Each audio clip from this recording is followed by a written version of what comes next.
tadi sudah dikatakan, negara ini kaya dengan berbagai pengetahuan, local wisdom, pengalaman, tradisi, yang nggak bisa dijelaskan dengan ilmu pengetahuan. Karena ilmu pengetahuan itu, dia itu linier. Sekian kali uji gagal, baru mereka bisa tentukan. Karena mereka berpatokan pada akal, pada prosedur, pada textbook. It's beyond that. Ini di luar itu. Sangat banyak itu. Ya, saya aja kalau jatuh terpleset, bahkan saudara saya kalau patah kaki, saya bawanya ke dekat rumah saya ada namanya guru singa. Nah, Lebih sangar lagi. itu orang nggak pernah operasi, nggak pernah pasang pen, lurus tuh barang. Yang enggak, yang ke rumah sakit bengkok, pasang pen segala macem. That's real. Banyak pengobatan alternatif. Memangnya yang namanya Cina itu sudah ribuan tahun tradisi pengobatannya. Bahkan sekarang yang namanya akupunktur sudah ada dokternya. Saya ke dokter, obatnya nggak ada, disuruh akupunktur. Banyak. Jadi banyak sekali, gini ya, kalau dibandingkan dengan jumlah penyakit yang ada, kedokteran kita ini nggak mampu menjawab, saya kira 10%-nya pun yang bisa disembuhkan oleh medis. Ya, ancaman-ancaman kesehatan manusia yang bisa diselesaikan dengan pengetahuan ilmu modern, itu saya kira di bawah 10% Bu Menteri ya. Ya, jadi kita janganlah dengan serta-merta menolak, mengkaitkannya dengan hal-hal goib atau tidak goib. Apalagi dalam kasus Bu Ida ini, dia terbuka kepada publik. Yang kita takutkan itu yang di ruang-ruang gelap itu.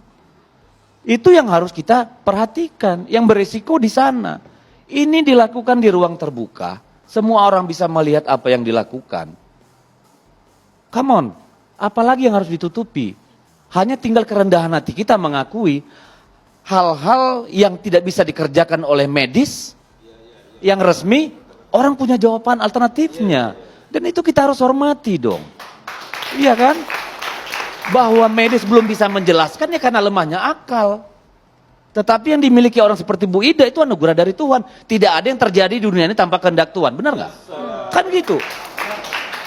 Tapi kalau hanya berdasarkan akal, ya matilah harapan mereka yang sudah bengkok-bengkok itu, yang kemudian bisa diluruskan, yang stroke kemudian bisa baik.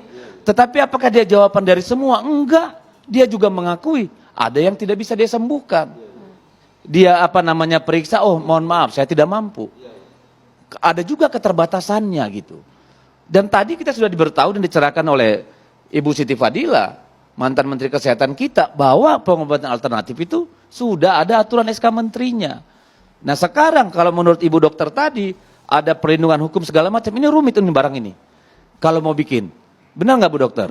Bagaimana membuat aturan yang baku soal seperti itu? Saya kira pada akhirnya adalah pilihan pada masyarakat. Masyarakat kan punya pilihan untuk melihat jenis pengobatan alternatif yang berisiko atau tidak. Ya toh? Kan kita bisa memilih dengan akal. Mana ini yang bohong-bohongan, yang keluar kaca, keluar rambut, keluar apa, di ruang gelap, bau dupa. Ya gitu mungkin kita harus pertanyakan. Karena apa? Tidak ada penjelasannya, tidak kita lihat. Lah ini nyata di depan semua orang. Ya. Dan saya kira yang seperti Ibu Dayak ini, saya kira tidak hanya dia, banyak mungkin. Tapi orang tidak mau terbuka. Karena takut dihujat, dibilang musyrik, dibilang bidah mungkin, dibilang melanggar hukum. Padahal kita yang gagal membuat satu regulasi atau memahami bahwa ini adalah juga harapan hidup orang yang nggak bisa dijawab oleh medis. Itu kita harus akui dulu gitu loh. Nah, tapi itu satu hal. Yang kedua, menyangkut sengkarut soal Ibu Ida Dayak ini, saya sebenarnya datang kemari berharap ketemu pesulap merah nih.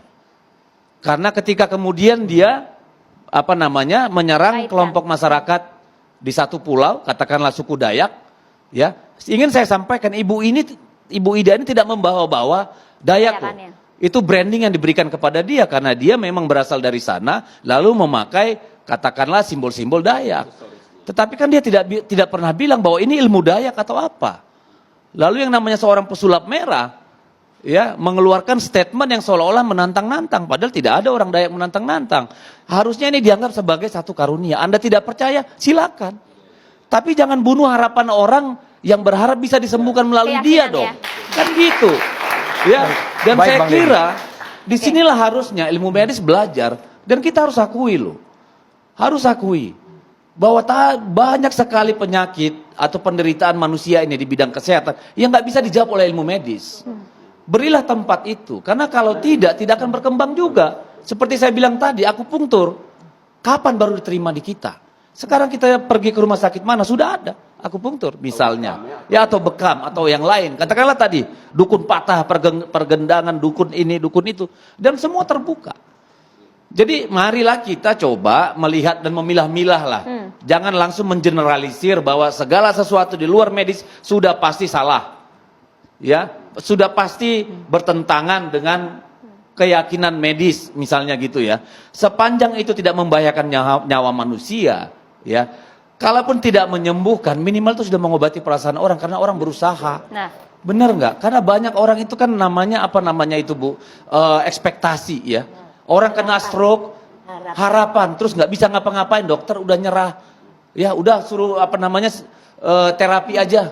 Sudah begini-begini. Terus ada ibu seperti ini yang memberikan harapan. Apa salah? Ya, karena Kalaupun dia tidak disembuhkan, setidaknya dalam 1 menit dia punya harapan. karena ada orang yang pernah sampai 25 tahun. Tadi sore ini ada yang 15 tahun, brother. 15 tahun. stroke. 15 tahun dia stroke dan langsung itu tongkatnya dibuang di tempat sampah dan dia berjalan pulang. Masya Allah. Oke, kalau kita melihat Thank hal you. ini sebenarnya Bang Deddy dan juga Prof. Husni, ini apakah hanya karena viral semata begitu, atau kemudian publik melihat memang di tengah ketidakpastian ekonomi, kesehatan, jaminan diberikan oleh pemerintah, akses, pembiayaan, dan juga proses yang lebih mudah. Itu, kita ke Prof. Husni dulu ya. Boleh ditahan dulu Prof. Husni? Kita harus jeda hanya di catatan demokrasi. Pemirsa, mohon maaf, Prof. Husni.